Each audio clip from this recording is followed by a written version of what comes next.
তোমাকে বারণ করেছিলাম না আমার ফোনে হাত দিতে। পায়েলটা কে? তোমাকে বারবার ফোন করে? বেশি মুখে মুখে তর্ক করা শিখে গেছো তাই না? একবার বললে বুঝতে পারো না? যাই মুখ কিনে যাও, কি দরজা হলো?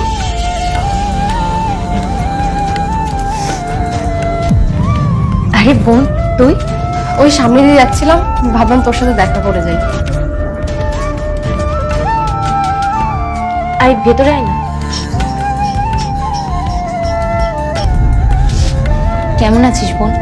দিদি, জামাইবাবু তোর সাথে আবার এরকম খারাপ ব্যবহার করেছে।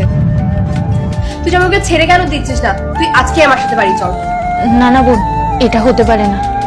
যে মা আমাকে 9 মাস গর্ভে ধারণ করে রেখেছিল, যে বাবা আমাকে এত টাকা খরচা করে পড়াশোনা শিখিয়েছে, মানুষের মতো মানুষ করেছে, আমি তাদেরকে কষ্ট দিয়ে।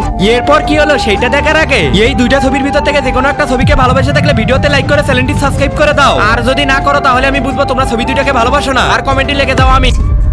আর তাদেরকে কষ্ট দিয়ে আমি নিজে কিভাবে শান্তিতে থাকতে পারি বল? এটা তোমার প্রাপ্য। দিদি, মামার সাথে আমি কথা বলে নেবো, তুই চল আমার সাথে। প্লিজ বোন, তুই মা বাবাকে এসব কথা জানাস না, তোকে আমার দিব্যি, প্লিজ।